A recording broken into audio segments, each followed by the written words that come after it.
today is about Mahesh. And thank you for being here.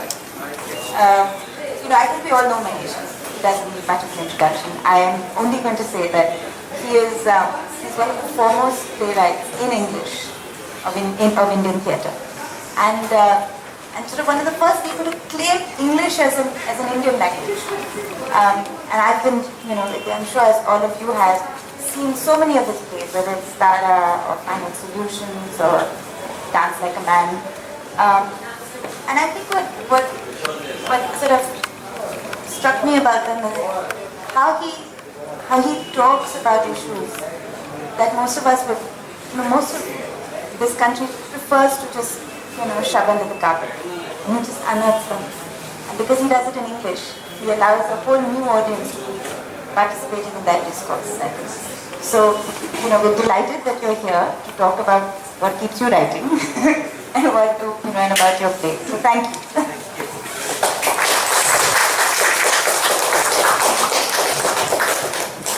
Thanks, Swati, for that introduction. Now, I met a friend of mine a couple of days ago, and she asked me, what am I speaking on? And I said, me and my plays, right? That's because of my book that's out with the title. And she said, that sounds really pompous, isn't it? Why don't you just say, love me and love my plays? And I said, no, it's not quite in that direction. I hope not. Anyway, this is a lot of what I'm going to talk about is in the essay, Me and My Plays. Because when Sanjana and Samira asked me, the same question, what are you going to speak on? And I said, maybe I could read from my memoirs and maybe a little bit of reading from a script. And they said, no, don't read, it's too boring, that's not what Junoon is about, and that's not what Mumbai Local is about. It should be very informal and it should be very chatty, which I completely agree. I think that's a good way to engage people. So even as I speak on, I know we love to chat, sometimes a little bit too much. So feel free to ask a question, and I won't feel offended if you interrupt me. Don't interrupt me too often, but if a question arises, just jump right in and ask. Okay, beginnings are always a little difficult. Well, what drives me to theatre? It is a long story, I must tell you, but I will try and keep it short.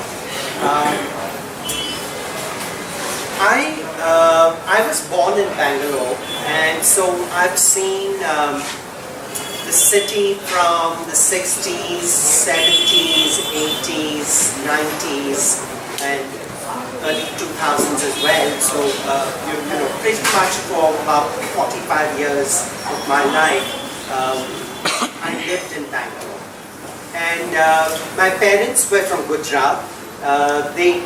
Soon after marriage, they moved to Bangalore because my father was looking for a job, and he found a job that brought him to Bangalore.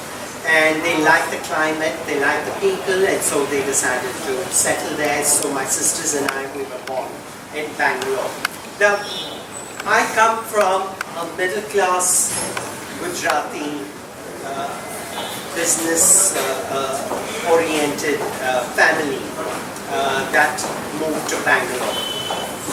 At that time, Bangalore had a very small Gujarati community, and fortunately, my father really didn't want to stay within the community because there's always a pattern that if you migrate, you look for people of your own community, and whether you want to, whether the intention is there or not, you do tend to sort of segregate yourself from the world around you, the new world around you. So we didn't live in an area which was predominantly Gujarati, so we had Kannadiga neighbors, we had Tamilian neighbors, we had Punjabi neighbors, so it was quite a mixed lot. And one of the things that my parents always looked out for was a community event connected with Gujarat. So in that sense, a Gujarati play coming into town was a big thing, not because they were very fond of theatre, but because it was a reason for the community to get together. And for my mother, it was really important for her to catch up with people, maybe from her hometown or other people, and do a little bit of networking. And for the community at large, it was always an opportunity to do matchmaking or to sort of further business ties, and there was always this buzz as to, who's got an eligible daughter and who's got a son in Africa who's coming back looking for a bride and stuff like that. So that was always at the center of things at the cultural events. Now, I think I must have been about 11 or 12 when I saw my first play, a Gujarati play. Before that, my father was actually very fond of theatre. And he had Bombay connections. His business used to bring him to Bombay quite often. So he always talked about the theatre of Bhangwadi.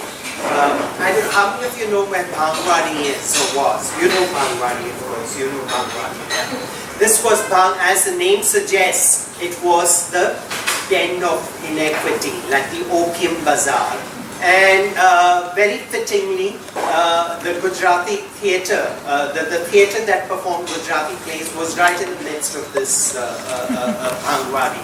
And that's how the name Bhangwadi came about. It was somewhere near Kalba Devi, I think, if I'm not wrong. The theatre doesn't exist, but the building does. And I think there's a tailor shop and all kinds of odds and ends there. So he used to talk about the musical drama that he used to see in Bombay, probably in the 50s and even before that. And he would talk about, these very bold women who actually came on stage, like Moti Bai and Miss Shama Bai. And so these were like stars for him. They didn't mean anything to me. These were things that my father talked about, and it was as much of a fairy tale as the stories from Chanda Mama, which my sister used to read out to me. So that was what I thought of my father's storytelling at that point. Now, when I saw this particular play, I was about 12 years old. And again, it was an exciting buzz. The foyer was filled with Gujaratis, and we, like all other aspiring middle-class Gujaratis, were dressed in our best and pretending to be more successful than we actually were. And everyone was doing that, I'm sure. And of course, there was invariably the kind of matchmaking going on, and my elder sisters were eligible, so obviously, my mother was hopeful to make the right connections and things, and all this was going on in the foyer. The first bell goes on, and you still have this going on, and you have networking and business connections, and a businessman from Africa has come down, and I don't know, at that point Africa was a big thing. I know today it's America, but then for some reason there were lots of Gujaratis who were in Africa. So there was always these things, and suddenly there were people pointing out people, a man in a safari suit. You guys know what a safari suit is? Yeah. Okay. And the second, yes, that's right. It's something a Gujarati would identify with that for sure, and especially of my generation. And the third bell went off, but the buzz in the foyer didn't subside, and didn't look like anyone wanted to go into the auditorium to see the play, because that was so incidental. And finally the sponsors actually came out and pleaded the people, please come in so that we can begin the play. And very reluctantly, people would go in and file in, and the banter didn't subside. It grew even louder as people said, "Hello, we're seated here. Join us here." And there are all those people like. I remember we would always scurry for the seats under the fans, because those days, you didn't have air conditioning. And of course, the class distinctions were very clear. The sponsors and the people who donated large amounts to the community were given front row seats. Times haven't changed. Even now, if you go, there are always VIP seats reserved. That's why I hate this thing about, oh, I'm sorry, no, nothing personal. This thing about, we shall start after 15 minutes because somebody important is stuck in the traffic. So, this is something that, sorry, no, you did quite clean that I'm sure you were concerned for me that you really wanted me to have a larger audience, I'm sure. So there was all that, and the lights dimmed, the play continued, the play began, and the chatter did subside a little bit, but it didn't stop, right? And this was my first experience of a play, so I'd never seen live actors in front of me, because unlike the movies, you see images and you see, close-ups with, Sadhana with her wonderful fringe and Babita with that sort of fringe. So this was completely new, and it was wonderful to see those actors actually could reach out. I mean, they had these beautiful voices that just filled the auditorium. And the acoustics in the town hall where we saw the play weren't exactly fabulous. So they were really sort of trying to fill the space with their voices and their gestures and things. But to my virgin eyes and sense of dramaturgy, it was also completely new at that point. And but I still remember the play had characters not too dissimilar to the ones in the foyer. There was someone from Africa, and there was this very high society lady, wearing the American Georgette. Does anyone know what Georgette is? Yeah, okay, all right. That was the craze then. I don't know what, why, but maybe because it didn't wrinkle or something like that. And it looked very... Yes, that's right. Yeah, there was all that fine embroidery work on it, and it just looked fabulous because it never sort of crumpled. Yeah, it never crushed, exactly. And in the play, the husband, a person's husband leaves for work, and immediately after that she picks up the phone and calls her lover. And the lover comes in, and there's the scene, and suddenly all the Gujaratis are enjoying it very much. And sure enough, oh my God, the husband actually returns early because he's forgotten his, important stuff in the briefcase. And of course, the lover is now hiding. So it all seems like stock fare, I know, but this was all very fascinating to me, and I was wondering, oh my God, what's going to happen now?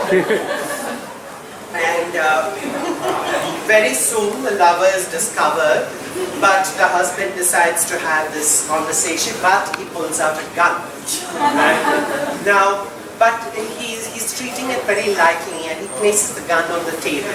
And very soon the lover picks up the gun. And you know that, even with my virgin sense of dramaturgy, I knew that the gun has to go off at some point. Now the thing is, who's going to shoot whom was the suspense in it. And so we were all hooked onto it as to what's going to happen now. And after a whole lot of banter, just before the interval, the actress, she picks up the gun, she turns around to the audience and shoots at the VIP seat. Or there's someone seated there in the VIP seat. And that person stands up and yells and falls dead. And everyone rushes, everyone around in the front row seat rushes him out. I mean, of course, that was part of the play, but it took us completely by surprise. And that's when the curtain dropped, and it was the interval point. Now there was absolute silence. Nobody was chatting. And after about a while, suddenly the murmurs picked up again. But this time, they were not talking about, matrimonial alliances. They were not talking about business. They were talking about what was happening in the play and how did that. And everyone, wow, that was a surprise. And it took us by surprise. And let me just go to my memoirs to tell you exactly how that affected me. It was only once the house lights came on as the curtain fell that I became aware once again that I was in a hall with 1,000 people. There was a palpable silence in the hall before the murmurs picked up again. Only this time they were talking about the play, especially the twist before the interval. They were keen to know what would happen next. I was fascinated not only by the plot, but also the effect the play had on its audience. If something like this could shut the mouths of 1,000 Gujaratis, I had to be a part of this magic. This was indeed the beginning of a beautiful relationship. So that was my experience at that time with theatre, and I knew then that this is a world that excites me. But I don't think it even occurred to me that I could ever be a part of this. It was so far removed from my life that the thought that I could ever belong to it, it just didn't even occur to me. So for a very long time in school, this was an exciting time, moment in my life that I never could replay again for a very, very long time. But the difference is that when my father spoke about his experiences at Angwadi, I paid a little bit more attention to those, his sort of experiences with Gujarati musical theatre, and somehow it began to have a lot more meaning to me. Now, I'm sort of skipping a couple of decades. This was in my mid-20s. I think this was, around the mid-80s in Bangalore, which was a time when, things were beginning to change. It was no longer the pensioners' paradise. Things were sort of, there was a certain growth in that direction, and my father's business began to do really well. There was a lot of industrial growth happening, etc. And I also started my theatre group called Playpen. Right, so that was when I began. And of course, I've revived my theatre group in Bombay, and the Playpen members are all here. So I hope that it would sort of fly as the Bangalore one did. And I used to do plays like Euripides and Sartre, right? Now, what do they mean to me? They were just the kind of plays that suited my intellectual pretensions. I really did such bad productions of those plays that I very rarely talk about them. But I felt that somehow I had to be a part of this, because by this time the cultural annihilation, that's too dramatic a word, I know, had begun to take place, because my father, my parents had put me in an English medium school. My sisters and I, we all went to schools that taught English and prided themselves on teaching English, which means that, I don't know whether that happens now, but we were fined if we spoke in any other language apart from English. So you had to speak it. Does that still happen? It happens. You punished. Yeah. Some convent schools. You are told initially that you have to speak in English. Right. Yeah, exactly. Well, you were actually punished in the schools that I went to, and even my sisters went to a convent. They were taught by Irish nuns, and ours was I think it was a Methodist school, Baldwin's, Does anyone know Baldwin Boys? You know, it's a Methodist. It is Methodist, right? So it would begin with chapel service where this person would say, "Believe in Jesus or be damned." And things like that. And if you believed in any God, that you had to know your, our Father who art in heaven, hallowed be thy. I still know it today, even after 40 years, right? Because if you believed in any other God, the devil will come and get you. And so for a very long time, I had that fear that, oh my God, the devils were to come and get me and my parents, because my parents were worshipping Krishna at home. So suddenly this English language became this thing to be acquired, right? Because when one spoke in English, one was encouraged, one was validated, in the sense, and even my parents prided themselves on the fact that their children spoke in English, because they migrated, and for them, the English language was a vehicle for survival, because they felt, having been brought up in Gujarat and having studied in Gujarati, which had absolutely no meaning or value in Bangalore. They felt that their children cannot have this handicap, what they saw it. So we were encouraged. So if there was encouragement in all directions, so English then became the language of my thoughts, and Gujarati became a language that my parents spoke in, and something that you feel embarrassed to mention in front of your peers. That you have to speak in English with your peers, and the fact that your parents didn't speak or spoke very little English was a source of embarrassment, right? And that's when I think a lot of us, I hope things change for you guys, but that's the way it was then, and it was quite severe. So a lot of the choice of plays that I took, that although I was very keen to do theatre, were in a way aspirational for me to aspire to belong to a certain kind of westernized, anglicized intellectual that's the posture that I wanted to create for myself. And that's why I chose those plays. But again, in the mid-90s, I was assisting my father in his business. Assisting basically meant that I carried his briefcase and I drove the car. And whenever he was in important meetings, he didn't have to speak. He would just sort of put his hand out, and I would give him the required paper, right? And if the client had to sign, then I had to hold the paper and show him where to sign. So I was an assistant businessman.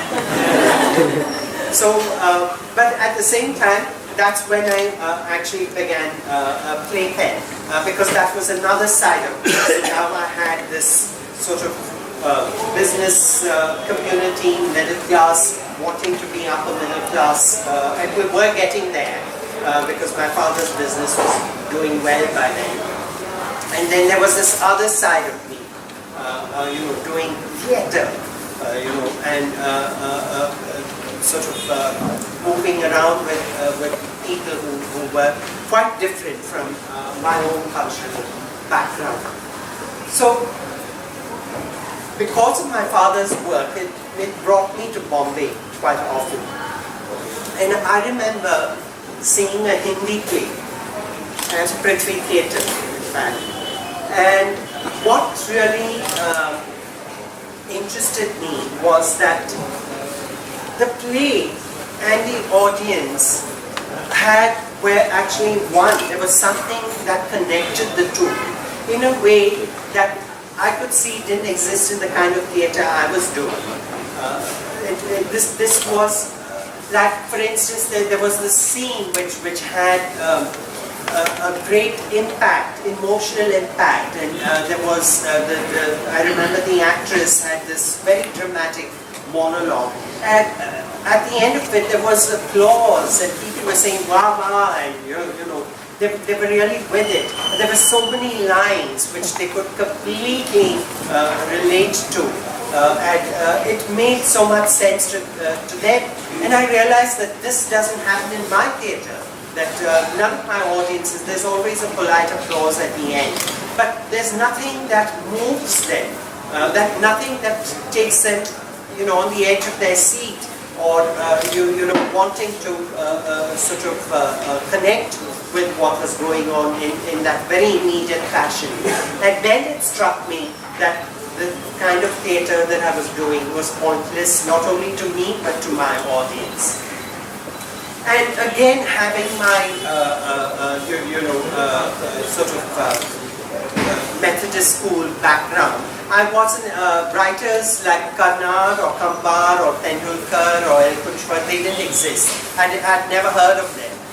Although Girish Karnad was my neighbor in JP Nagar, in school I hadn't even heard of who he is, and I strongly suspect neither had my teachers, because they were all into Dickens and Shakespeare and Yeats and Shelley and all that kind of stuff. So this was a completely alien world to me, and I felt at that time that plays in Indian languages didn't exist. That somehow I had to, take charge and do something about it, right? But now here was a dilemma: is that I could only think and express in English, but at the same time I didn't want to do the Eurocentric plays. I didn't want to do those anymore because they just didn't mean anything. And at that time I remember seeing a wonderful production of Hamlet in Kannada. Right? Now this was a group called Benaka, I don't know whether you remember them. Very good production, and again this was a play by Shakespeare. And I tried reading the play Hamlet, and it just didn't make any sense to me. And here was the Kannada audience again, sort of completely engrossed in the play and applauding and completely with it. So Shakespeare in Kannada had far more relevance than Shakespeare in his original language. So it struck me that maybe I could do something similar. I know this sounds a little pompous, but this is the way it is. That maybe I could write an Indian play in English, right? And that's when I thought that, yeah, I should make an attempt and do that. What could I write about, which was the question. And one day, my father always had his afternoon nap in the office, so he had a couch which he would lie down on for about half an hour after lunch. And it was one of those post-prandial sort of dopey afternoons when my father took his nap. And I looked at him and I thought, okay, I have an idea. And I brought out a Remington typewriter, which we weren't using anymore because we bought a very fancy Godrej typewriter. So the Remington typewriter was put on top of the cupboard. So I very quietly brought that typewriter down and I began writing a play, which was my very first play called Where There's a Will, and which is about this very dominant father and this sort of very wimpy son who doesn't know which way he wants to go. And yeah, so it's a no-brainer as to who those people are. So that's when I wrote my first play, and the response to that play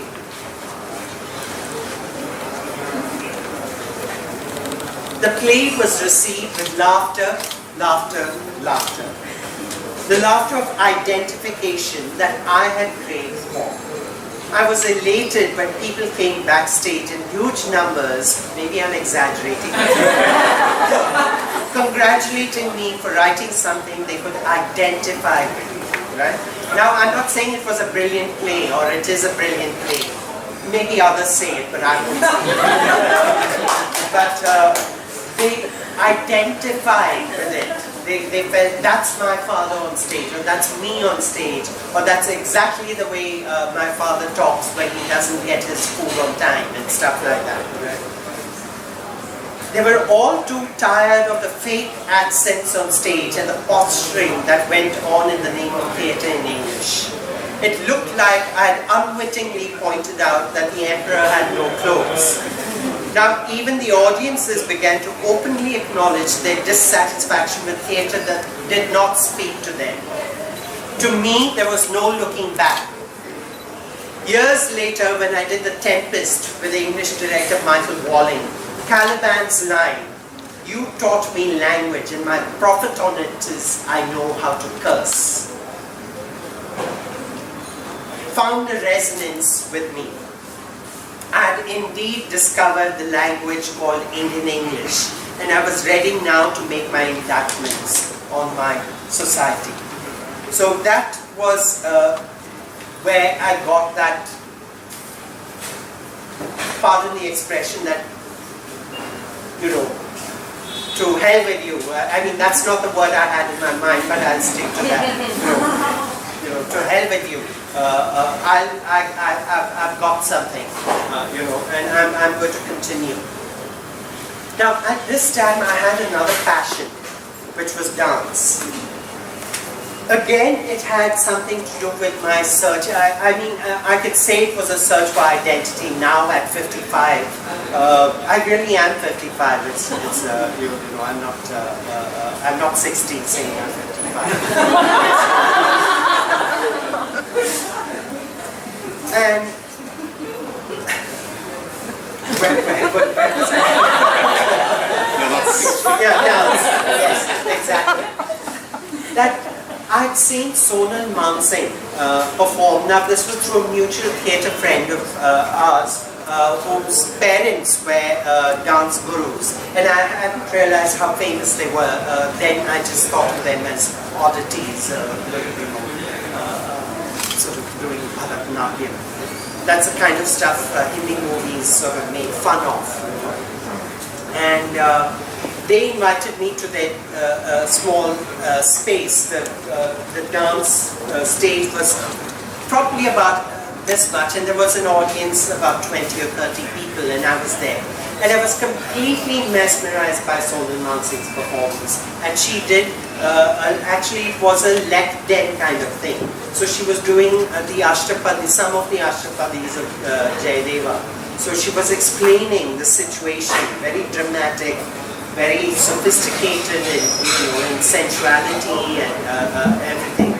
And when she performed it, this was magic happening. And at that time I felt I have to learn dance. That this was another one of those crazy moments that, so I told my friend that, why don't you ask your parents, how about asking them to teach me dance? So he was, of course, trying to hide his smile because he knew, and he was absolutely right in thinking so, that I had no idea as to what kind of work and dedication that a dancer needs to have. And again, the kind of theatre I was doing at that time, very much like let's get together and read and memorize lines and just do something. So he said, okay, I'll ask my parents. I doubt they'll teach you because they're very busy and they have far too many students. So he spoke to his parents and they agreed to meet me.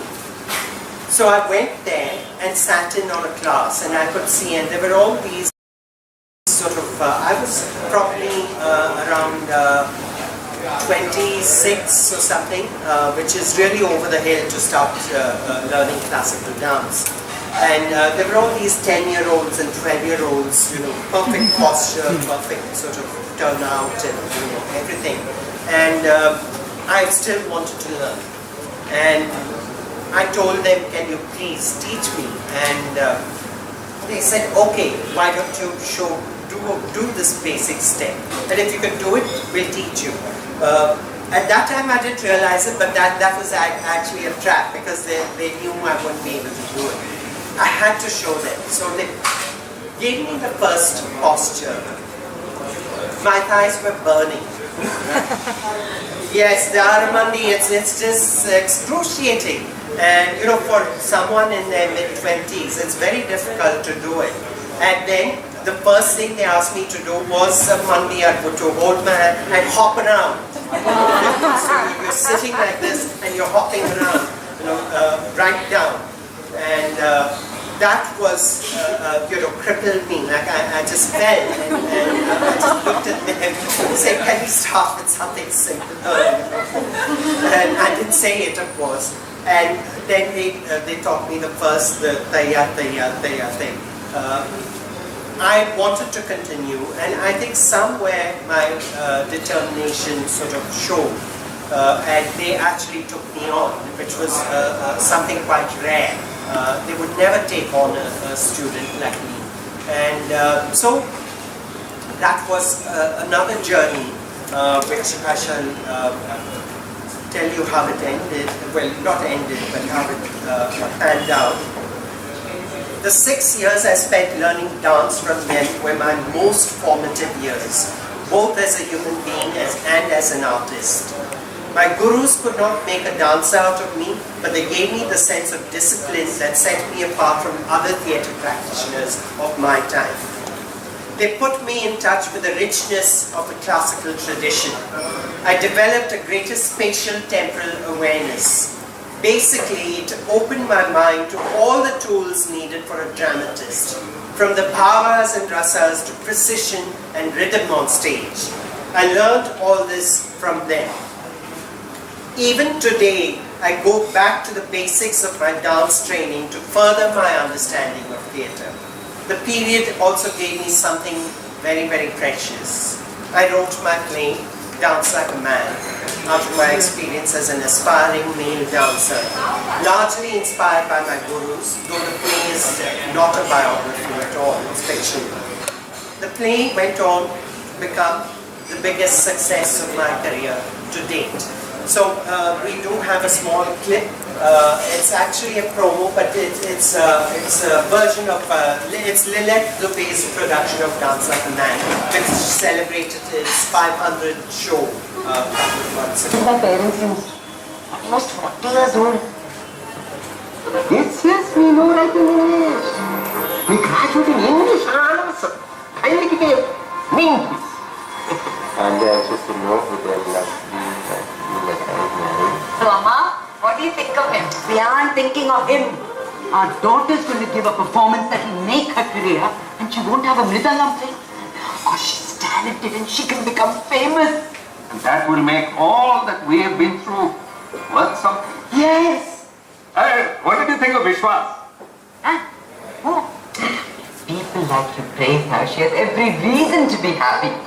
And if a person no less than the President of India stood up and gave her a standing ovation. Yes, of course. When Lata finished her tilana, he stood up and applauded. I'm going to paste these reviews in our album. Our album? Yes. We're going to paste her reviews in our album. Why not? There's plenty of space. But she deserves an album of her own, don't you think?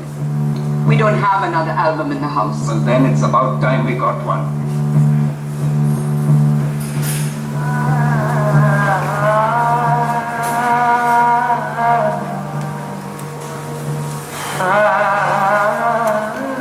Do you know where a man's happiness lies? No. In being a man. Dance is going to take you. You help me. I will always see you dance. I know that it will be difficult. I know it will take time. But it must be done.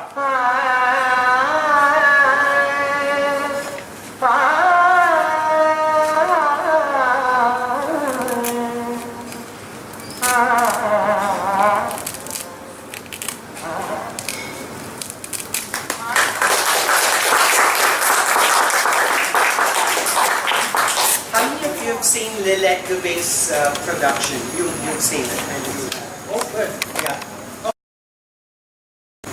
How long were you in the dancing? Well, I studied for 6 years. I did do my Arangetram, but after that, I really, I just wasn't a dancer. 6 years is, yeah, but then if you've started in your mid-20s, it's really, it's not enough. It really isn't. You lasted for 6 years. Sorry? You lasted for 6 years. Then. Yeah, I lasted, that I take credit for, yes. That I think I need a pat on my back for having lasted for 6 years. That's true. And actually it came at a time when I was torn between helping my father with his business, my theatre activities and my dance. And I really couldn't handle all three. And so I had to prioritize, and that's when I left dance. I think I'll save it for another lifetime. So, but I really do regret it. I'm still completely in awe of dancers. That's one thing that I'm always fascinated with is dance performance and the dancer's technique. Well, I'll just end this with. Today I've moved to Mumbai and I continue to do theatre, I continue to write, and of course the question always comes up is why don't I do cinema and why do I do theatre, and the assumption is that theatre has to be a stepping stone to cinema, that once you're successful in theatre then you need to move on to cinema. Right? It's like telling a sculptor that okay, now that you've done sculpture, now move on to painting, right? So that's how you can't really compare. It's like apples and oranges. I've learned to embrace change as the only way to survive in the world. Today, the world is filled with new ideas and new art forms emerging from the use of technology. Theatre too is moving out of the proscenium and speaking more intimately with its audience. Now you can have a theatre performance. I'm doing a performance right now, I may be dated in some ways, like I still believe in the classic design of a play. But my gaze has moved away from my own little world, and I now look for new meanings and definitions in the kind of theatre we have in the cities today. Often I'm disappointed when I see tired adaptations of older plays or the absurd fixation young English-speaking actors have with the theatre of the absurd. But ever so occasionally I watch a new piece by a young group not afraid to express themselves and know that we're on the verge of exciting breakthrough in our arts. That is when we will truly find our identity as the new face of an ancient civilization. So thank you very much, and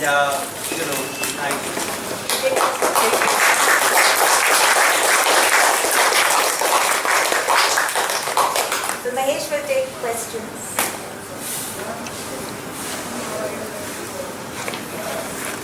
Yes.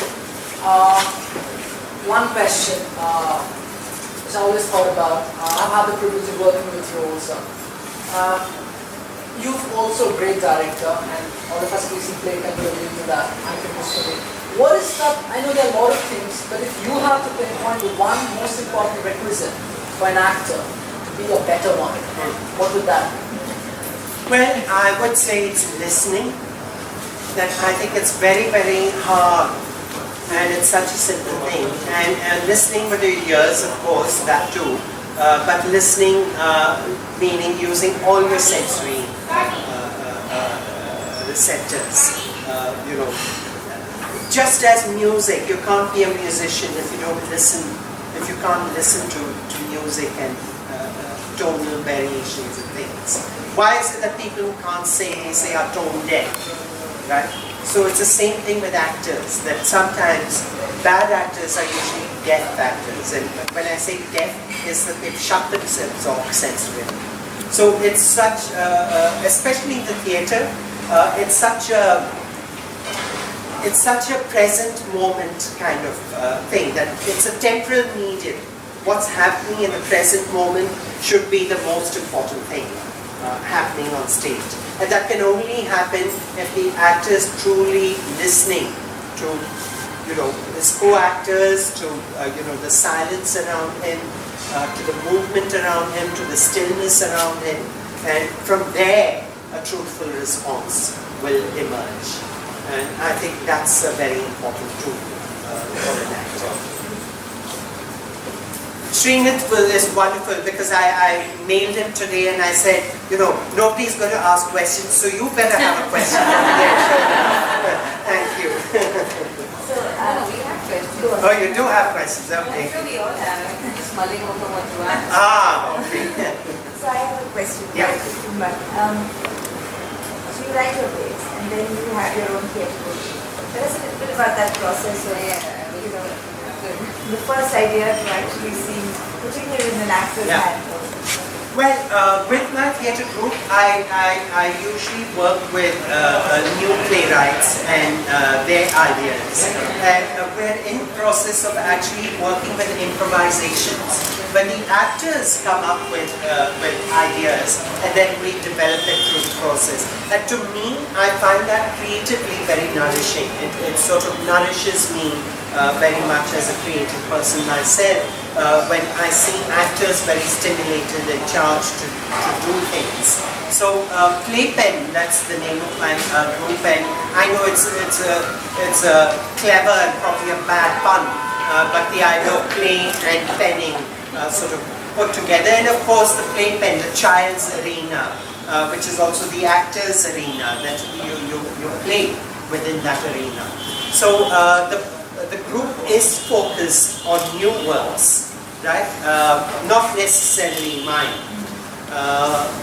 And the new works could come from playwrights, it could come from actors, it could come from just observation, it could be something an actor observed half an hour ago while coming in, and then we develop the idea and give it some kind of a construction and things, and that's really the process.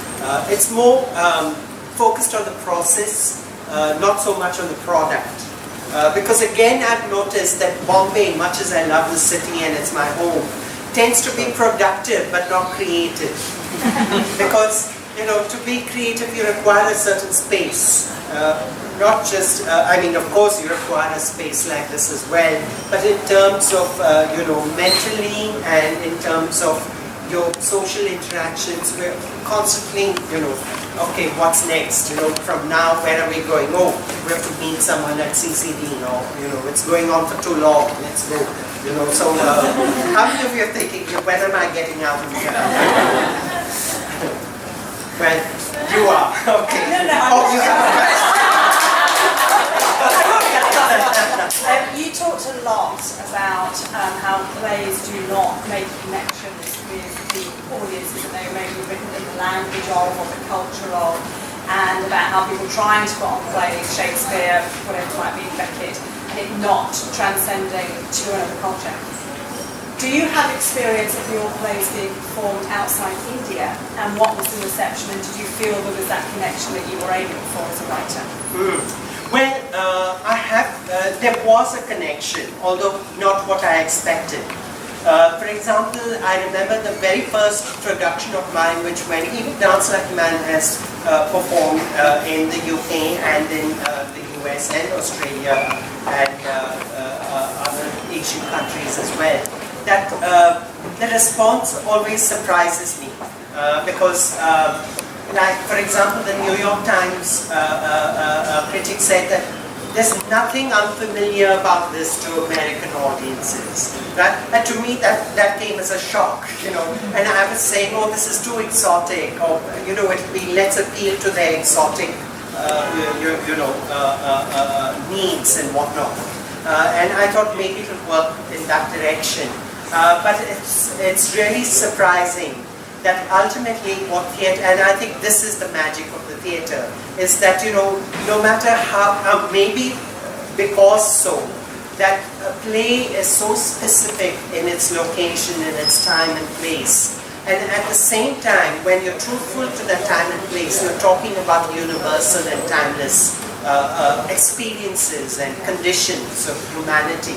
And this is always reassuring and surprising when people can identify with those things. like for example, there was a radio play I wrote about this low caste family, and it's actually a fight between the mother and the son. And the son then, the mother actually is talking about something that happened in the past after, well, she's actually dead in the play. But, well, to cut a long story short.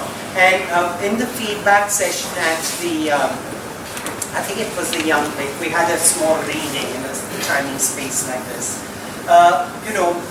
There was this person, she just said, it's just the kind of misunderstanding I would have with my child. And the fact that I'm talking about people whose deprivation she probably may have just heard about, but could never really imagine how serious it is. That one would transcend all those differences and still reach out. I'm sorry, I'm blabbering, but I don't know whether I answered your question.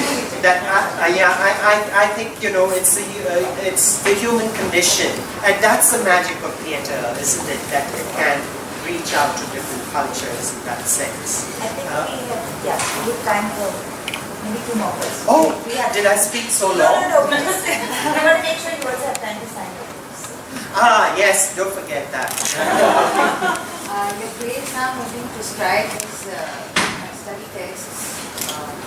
So if you're studying, if the students are studying your play in a classroom, they're not seeing the performance for the first time. Yeah. It's just reading text. And it's up to the person who's teaching them that text to make it alive for them. What would you want to say to such classroom situations for students or teachers, professors who are dealing with the words and not the action? That's right. You're absolutely right there. And I've used those very words when I address this, and the teachers are aware of the shortcoming of teaching the text. Especially as Well, yeah, and I think in any play, that it's really about the actions and what's going on beneath the words rather than, and I think that comes through very well in the performance, and I think even the kind of rhythm which the writer has put in, and the way actions build up to things, and that can only be sensed through a performance. And what I normally tell teachers is, why don't you just get the students to read out different parts and discuss it, and that helps, I think. That's the traditional method I teach, so we use So you do that? Yeah, we you do. find that effective, or it's not enough? It is, it's not enough. Yeah. The thing is, it's not enough. So now with the audio-visual medium, we get it on screen. So then there are 2 opinions there. One, it takes away from your imagination, and 2, it helps. They're both. True. So, I mean, as a writer, director, and now you know what you're doing, and you're teaching also. When you're directing, you're teaching this young lot. So, as a teacher in a classroom, I would want to know how you would want to make sure that the message reaches across. Yeah. I'm not so sure I have the answer, because one solution is this cineplay thing, which I think is a very good. Yeah. But then, as you rightly pointed out, that it's the live experience that makes the difference, and that's what makes theatre so exciting. Not every time can we put up a production of every text that we study, no matter how exciting. Sometimes students are not aware enough, not interested enough. Only a couple of them are actors in the theatre. It's difficult to get a group if you have a large cast. Yeah. So then, what would one want to make that experience of teaching in a boxed classroom, like you said, a richer experience? Well, I think Junoon is a good platform that Junoon should, send out, like she rightly pointed out, we artists are such windbags. Any opportunity for us to stand up and talk to an audience, we'll take it on. We actually have a school program, so we actually do take artists. I think they're making a good effort in that direction, and it's happening. I can see that happening. I hope you get time to come to Nagpur. Oh, I'd love to come to Nagpur. You were there earlier. Oranges. Yeah, I was there. You were there and we met, I remember. Yeah, we did meet in Nagpur. Lovely place. Sorry, you had a question. So you are a writer and a director and an actor. No longer an actor. But you've acted. Yeah, badly. That's a lie. That's a lie. We act better than lots of actors. I actually wanted to know that when your work, when you've written a play, when your work is being directed by somebody else, I'm sure there must be a sense of possessiveness, a sense of you have visualized it in a certain way when you're writing a play. You want it to kind of unfold in a certain way, and the director is going to come with his or her vision. I want to just know any interesting experience that you've had, some tussle or maybe some sense of I don't want to let my play go. Well, yeah, you see, that's been a learning process for me as well. Because initially, it was like, they're butchering my play, they're butchering my words, you know, and don't they get it, you know, this is... So, I think if I really wanted to hang on to my interpretation of my work and take complete ownership of it and not let it go, I don't think I should be a playwright. Because as a playwright it comes with the territory that it is a collaborative art. So, you know, as a playwright I may be the author in the sense it begins with me, but it's like, I guess, I know it may sound a little cliche, but it's like raising a child. You know, the child may be yours, I mean you may have given birth to the child, but ultimately it's society that's going to also affect it. And the first step as the child grows up is to free themselves from bond with the parent, right? You want to go out and explore the world. And I think it's the same with plays, that it's a creation, yes, and I'm very proud to have created these plays, but I need to let them go, because otherwise they would just die in my position, because I can create them, but I can't nurture them. So I said 2 questions, but I think we did one more. One more? Okay. 2 more. Mahesh, could you talk a little more about how you found your voice in English? Because I know you've had a convent, education, and I think a lot of, people a lot of Indians who write or speak in English struggle with exactly where to find that balance. So could you talk a little more about how you found your voice outside of that? I'm not so sure I found my voice. And I do, earlier I would be very defensive about operating in English. But the more I think about it, I would say treat it as a handicap. I think it is a handicap because it does remove... Language is culture. I mean, we can't get away from it. And I think as English-speaking Indians, either we make it our culture and absorb everything else that we got from our parents and our grandparents and give it its own Indian English identity, or we need to discard it, because for too long it has been an affectation, that it has been a kind of aspiration for people that yes, if you're English speaking, somehow you're better than others. So about my voice, at this point I'm still, I thought I found it, but I think I'm still sort of giving vent, and I really think that's going to be a constant search. At one time I thought maybe I should learn Gujarati and speak it better, and but then